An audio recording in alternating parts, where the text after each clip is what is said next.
Good afternoon. This is our Talking Cafe.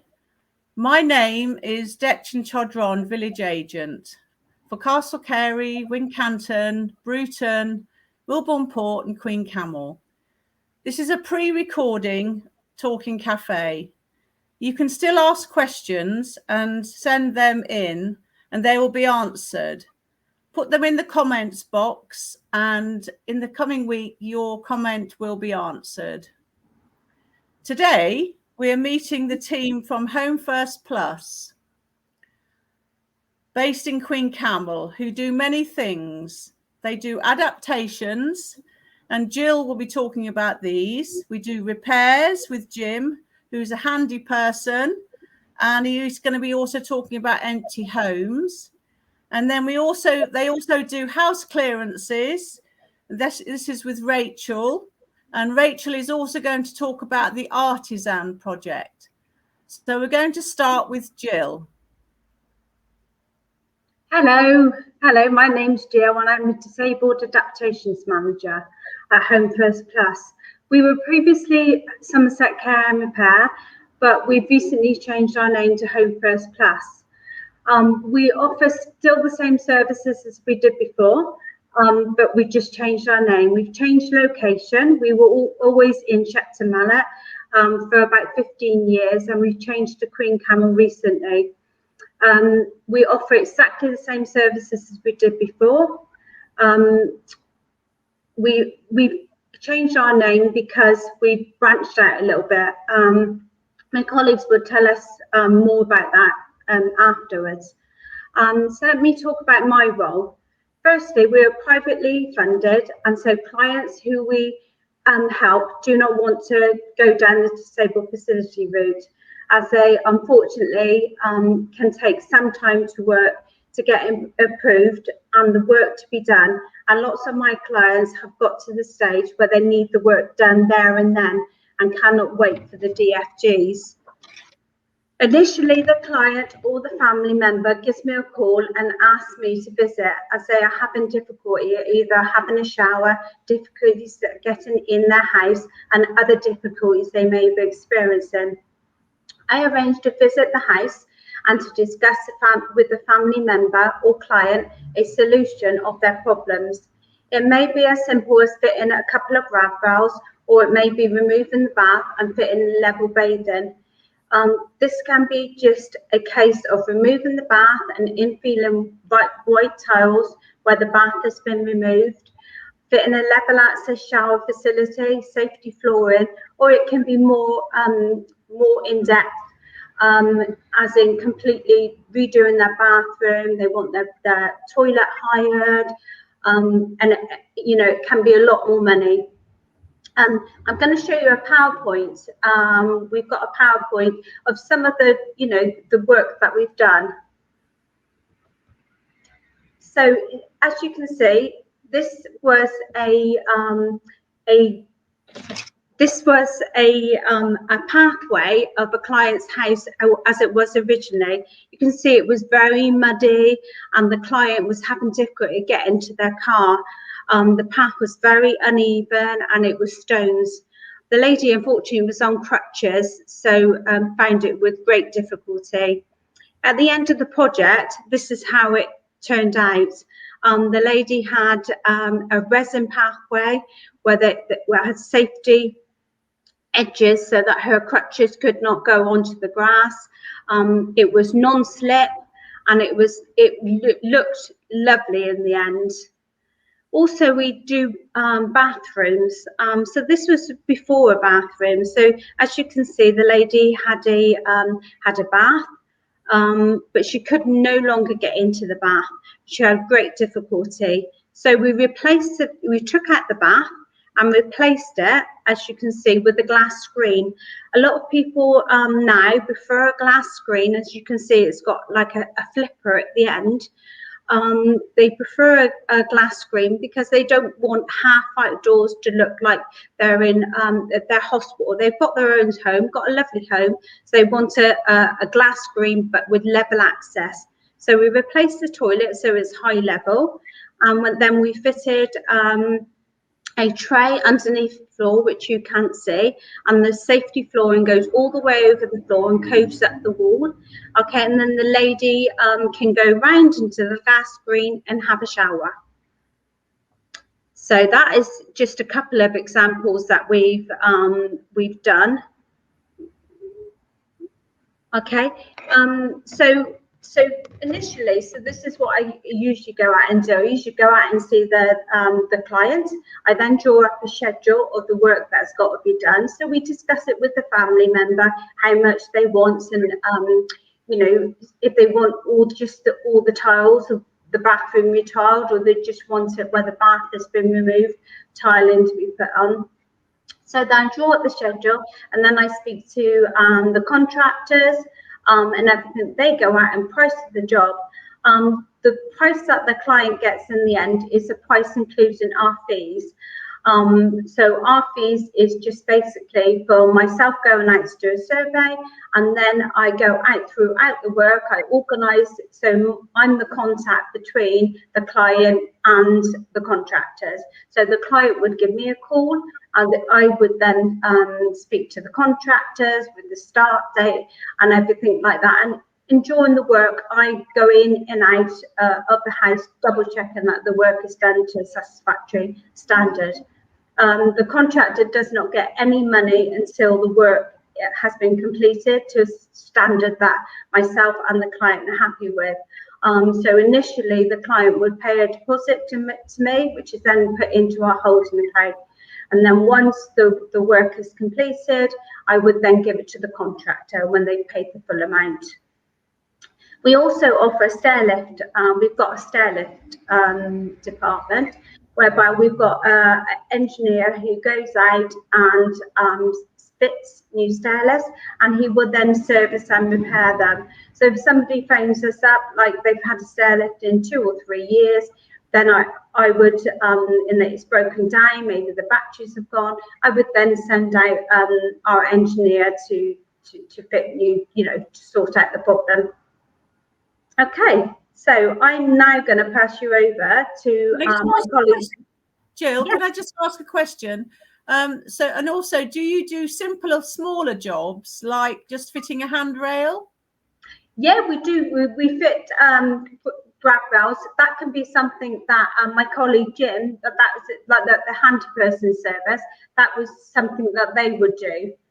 So I can go out, I survey it, and it might be just as simple as having a grab rail. So they're having trouble at getting off the toilet. So then I would use suggest that they have a grab rail to get them off the toilet. Sometimes they would prefer to remove the toilet and put a high level toilet in, but it can be as simple as that they want it to be.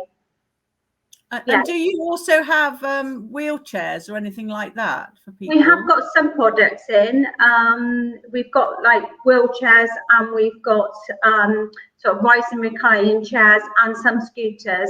We're unfortunately trying to not do those anymore. But yeah, we have got them in the time being. And do people buy those off you directly, or do you just hire them? Yes, they do. Yeah, they buy them after. We don't unfortunately hire them. In the future, when we're not doing the ones that we've got in the showroom, we can still order them. We've got a catalogue, and we can still order them. If they specifically want a certain make, then yeah, there are some that we can order. Well, thank you very much, Jill. That's great. Okay. And so now we're going to move over to Jim. Okay, no problem. About repairs and houses.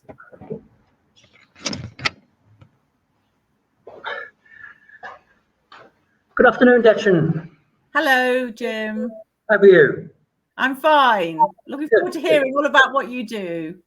Okay, well, I'm here to talk about empty homes today, primarily, and how Homefirst Plus is involved in bringing them back to use. The first question really is, what is an empty home? So an empty home can loosely be described as a domestic property that's been unused for a period of 6 months or less, or more actually. And the reasons they become unused are many and varied. Probably a lot of you watching have seen an empty home in your street, in your neighbourhood, and wonder why isn't that being used? What can we do to make it back into use, basically, and get somebody living there? And that's what we try to do with our Empty Homes project. Within Somerset, at the last count, there were approximately 2,000 empty homes within the Somerset districts. And these are all homes that could be helping to reduce the huge demand that there is for housing throughout the UK, as we're all aware. So you do the homes up, do you, Jim? You do the homes. So do you do the homes up? Yes, we do the homes up. Yes, I'm going to just come on Deshan to what we as Homefirst Plus can do to make that happen, really. So okay. The first thing is we need the help of local people, really, local residents in the neighbourhood to identify these empty homes. We all know they're out there. The council has a list of them, but because of information restrictions, we don't have access to their list. So we do rely on people in the local areas to ring us up and say, we've got an empty home here, what can we do about it? So we're most happy to get involved in that then. We can, through the land registry, actually then identify who the legal owner is of that home, if it's not already apparent. And we can then contact the local owner and try and engage them in a system where we try and bring that empty home back to use. As I say, the reasons why they are empty are very many and varied. Some people have inherited a home from deceased parents or other family members. They don't know what to do with the home. They haven't got the ability to do the necessary repairs, perhaps. And as I say, it can be a burden on these people, and in effect is actually a depreciating asset because they just tend to go to wreck and ruin, unfortunately. So we try and engage with the owners to bring these properties back. As I said, it may be that they need some upgrading. We can organise all the upgrading necessary, all the building works, anything that needs doing. Sometimes we've had them where they just need a lick of paint, and we can turn them around very, very quickly and get people in them. So that's a good thing. Sometimes the cost of repairs are very, very high. And the good thing about Homefirst Plus is we have very good relationships with the local councils, and in many of our schemes, we can actually access grant funding for those repairs, or partial grant funding for those repairs. So a seemingly impossible project can actually turn around very quickly into a house which is really run down into something really quite fantastic and ready to really accept a family. When the property has been turned around and it's ready for occupation, we will then, as a company, Homefirst Plus, officially lease that property off of the owner, and we lease it off for a period of years, whether it be 5 years, 7 years, or even longer if necessary. And we will then take over the property, really, so the owner has nothing more to worry about except to check their bank account once a month, because we do guarantee a monthly income from that residence. So they have nothing to do, nothing to worry about, and we will then find tenants for that property, usually off the homeless register. This is again where we work with the local councils, and we then, as I say, work with them, find people on the homeless register, and get a really needy couple into that home. Okay, so. And then we have our own housing officer as well, who actually looks after the tenants and works with them and makes sure they're comfortable long term in their new home. Just turning my notes over now, excuse me. That's absolutely fantastic, Jim. I'm amazed by that. I will be finding lots of empty properties now. Well, that would be fantastic. That's what we need. And as I say, we know those properties are out there, and we really do need the likes of you and your clients and all local people throughout Somerset, even going into Dorset, actually, because at Queen Camelot, at our new premises now, we're very close to Dorset. So we're more than happy to spread our wings. Wherever there's a need, we will actually go there and try and help. So, yeah. Only families that can get these properties, or can single people get them? Single people, we have families of 7 who are in some of our homes. We have single people in our homes. So yes, we do cater literally for everybody, Deshan. So yeah, okay. We're happy to hear. So even if it's a single flat in a block of flats somewhere which is recognised as being empty, if it's an old derelict house which is recognised as being empty, or a bungalow, as I say, we will try and help anybody we can. That not only means helping the homeless people, but helping the owners, because often these empty homes are a burden on their shoulders. And when they have a chat with us, which is all informal to start with, you know, we can informally have a chat and a survey and talk things over and see what's best for them, really. And then we'll try and make things work through. Fantastic. That's Okay. really amazing. Can you No tell us problem. about your repair service as well? Absolutely. I'd love to talk about our repair service. We are constantly getting calls in our office from, well, all types of residents, from little old ladies who are living in a bungalow who need a light bulb change because they can't reach the light bulb, to young married mothers who you know, need a stair gate put up or something like that, you know. But trying to find nowadays a contractor, a workman who will come and do these small jobs is sometimes nigh on impossible. So we are more than happy to, you know, try and help where we can with that. To do that, we have our own in-house handy person service, which is very, very popular, and there is a bit of a time delay on that sometimes. But we also use some trusted contractors who we've been working with for a long time. So we do know that they are going to be pricing their jobs very reasonably. And when they say they're going to turn up, they will actually turn up and not let people down, which is very important, especially with the elderly population. So yeah, we do all types of work. Some of these small works, you know, putting a new toilet seat on, can actually change to Jill, our previous colleague there, putting in a whole new bathroom, because, you know, a need has been identified, and we can work through that. So yes, the smallest jobs to the biggest jobs, we can handle all that either in-house session or with our trusted contractors. As I say, it's a very popular service, and sometimes people do have to wait a little bit, I'm afraid, but we can always sort out something some way. But It's really helpful for people who have their own homes, especially because they're not under a housing association, so they don't get the repairs done for them. So absolutely, knowing that you're available and you've got a little team there, it's really amazing. Indeed. And even you mentioned housing associations. There are quite a lot of things that housing associations won't do for their tenants, unfortunately. So again, we will take calls from anybody to get this work done. And as I say, it's something that we've been doing for many, many years. It's part of the ethos of our company, to help the people who can't help themselves, really. And it's all about making people comfortable in their homes. So, so yes, please give us a call. We'll do what we can. If it's something that we can't handle, we've got lots of information that we can signpost people onto. So that work will still get done, but through other agencies if necessary. Great. Be happy to receive your calls. Thank you. Okay. Okay, is that all for now, Jim? That's all for me, thank you. And I'll hand over to my colleague, Rachel. Yes, please. Thank you, Deshan. Thank you. And Rachel's going to talk about deep cleaning properties, first of all, or cleaning properties. Yes. So we have, hello.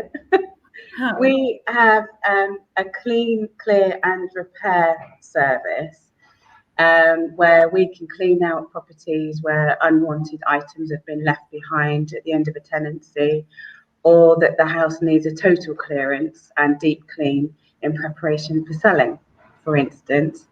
Often we come across instances of hoarding or clutter build-up, where the client has got difficulty either removing items for themselves due to size or weight, or they've just built up a lot of items over the years, and need a little bit of extra help to get rid of it so that they can live a clearer life.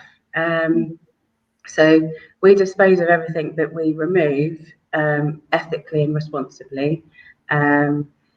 Any size or workspace is fine for us. We'll do whatever we can. We'll either get a skip on site, or we'll use other waste disposal services. So we do find that every home is different, and every cleaning job has a variety of demands. So from that, we always go out and have a look at the property, and we'll tailor something which is personal, discreet, and that we are efficient.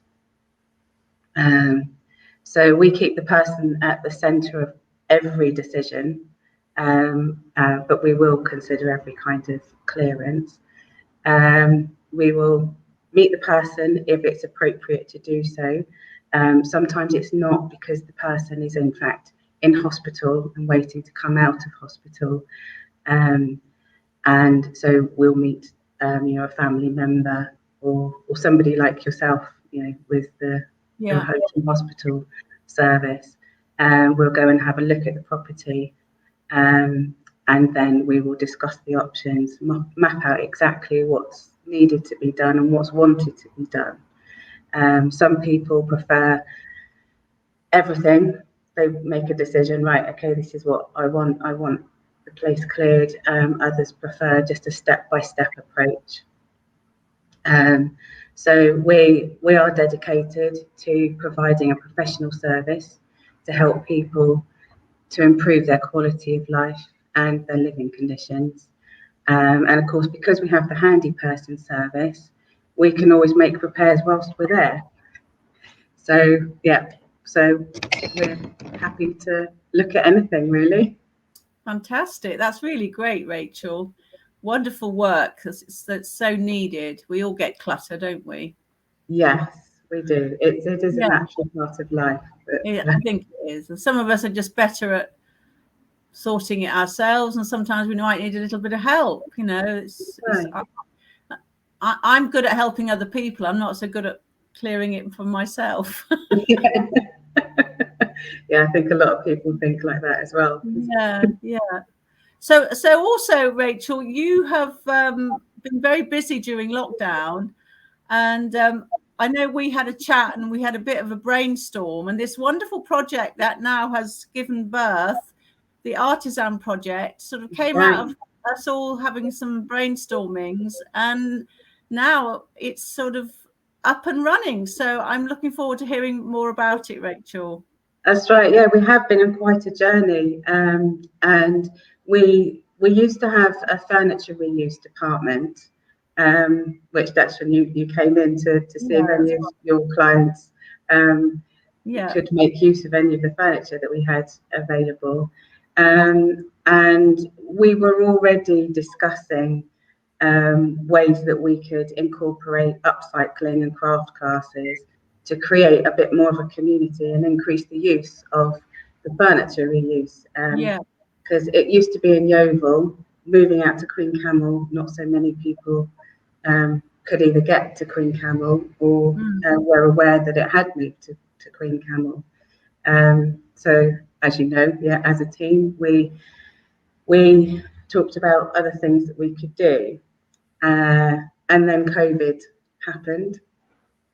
So that forced our hand, really, because the furniture reuse became unviable for us financially. We're a not-for-profit organisation, and we're also a social enterprise, but so we couldn't just keep paying rent on property and not getting anything back from it. So there we go.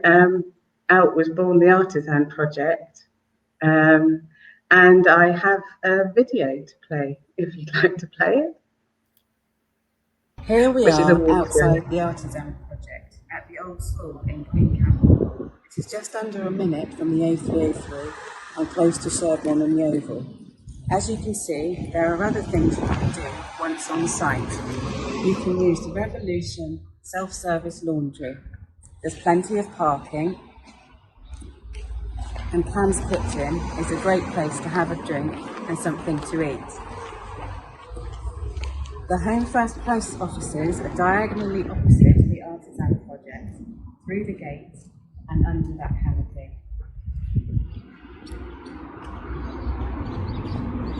Over the coming weeks, the Artisan Project building will have new cladding and some further signage. We also have a brand new access ramp. So let's go in. The project has been launched during COVID as a new venture to help decrease unemployment and encourage artisans to start up in business for themselves. We walk in through the breakout area, where artisans can congregate together for a break or to have a meeting with customers, perhaps talk about commission work. This is the old school sports hall, so we wanted to keep some of its features, those being the gym bars, which are used as display on the walls from which we can hang artwork or dress it to make it feel more welcoming. It is also used as the partition for the kitchenette.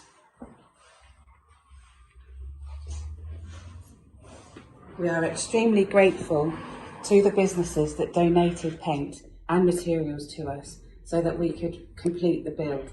Thank you to Western Decorating Centre, Dulux Decorating Centre and Jones the Builder. We currently have 3 artisans in residence, starting with Happily Ever Opal, who makes jewellery from resin as well as some gifts and ornaments. Jordan also uses flower petals and other materials that she can set in the resin.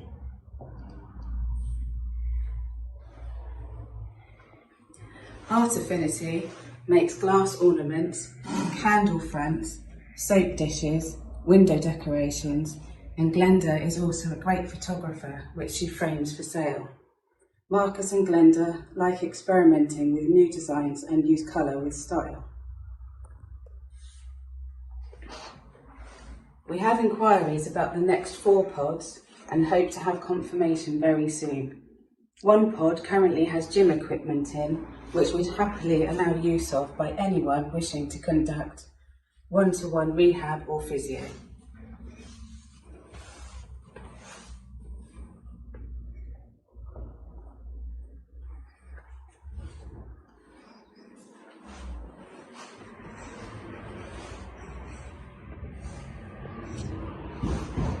Finally, we have stepstone pottery.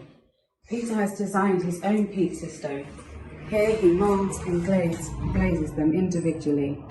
He is currently looking at creating new pizza stones and related products. And that has been your walkthrough. Please come and visit and see everyone at work. If you have further questions or would like to have your own pod, please ask. And thank you for watching.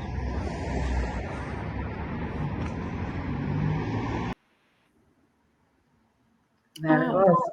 Amazing, Rachel. I just have a couple of questions.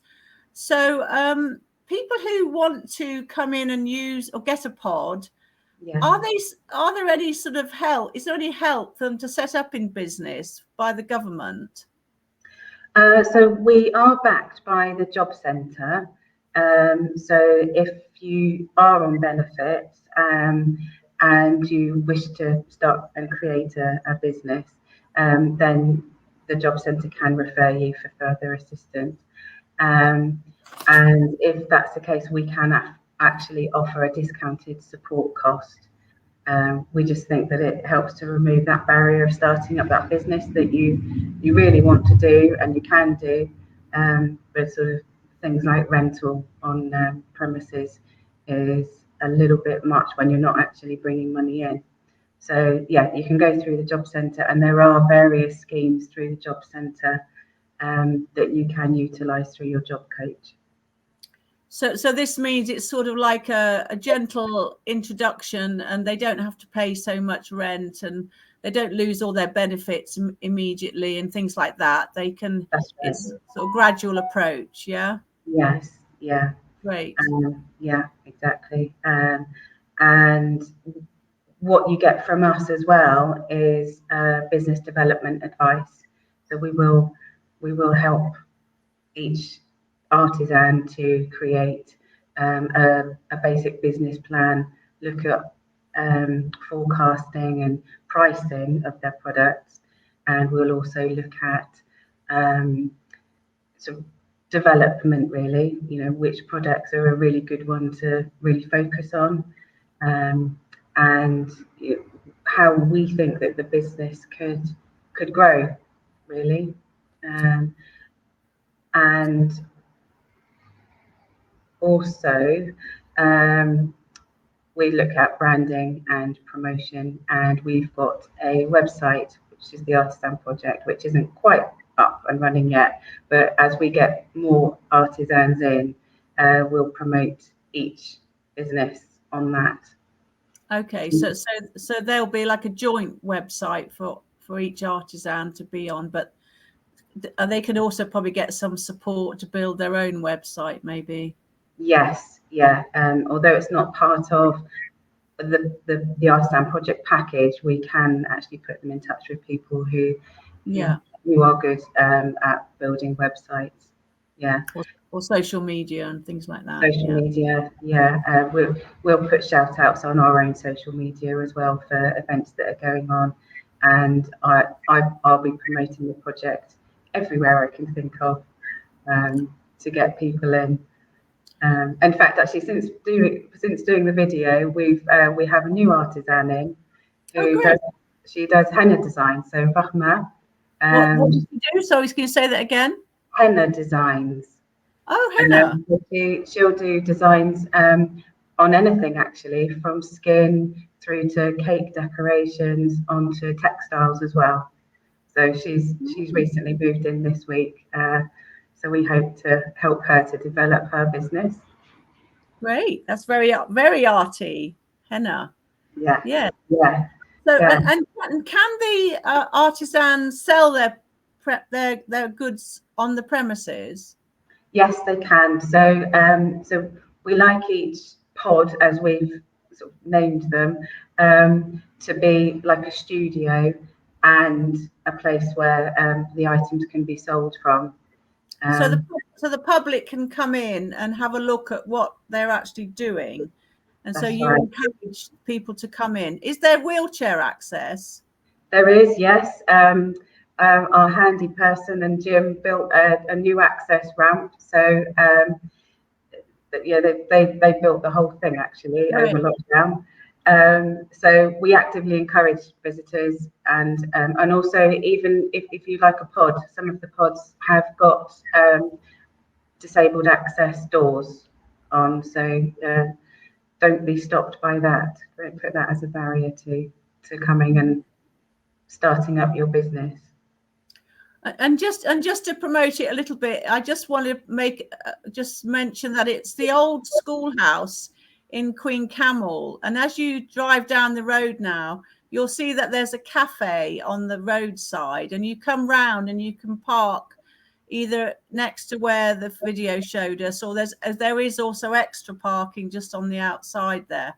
So it's a really incredible resource in Queen Camel, which hopefully will also service the areas of Wincanton, Bruton and Castle Carey, all the villages, North Cadbury and around, because we're all stuck out in the sticks. We don't have a town, so suddenly Cam's Kitchen and the Artisan Project and Rachel, you're going to become the centre of the universe. Well, we would love to become a tourist destination. Okay, yes. The tourist board are actually on board with us, and they're quite happy to put us on the map once we've got all 7 pods filled. As you can see, sort of, the old school is a super backdrop for the Artisan Project and everything that we do here, because it is a community, and the Queen Camel Old School Community Land Trust, they're all about serving the community and the villages around, and just giving this land, I suppose, back to the local people. Yeah, and the old schoolhouse is an actual project in itself. Well, we'll have to get them on Talking Cafe to talk about what they do, because I know that they've got loads of other things going on, but that's for another time. But thank you all so much for coming on today and doing this Talking Cafe live with me. I've really enjoyed meeting you all, and I really look forward to working with you more in the future. It's been a pleasure. Thank you, Detchen. Thank you. Okay, so I will end this broadcast now. Thank you very much. Okay.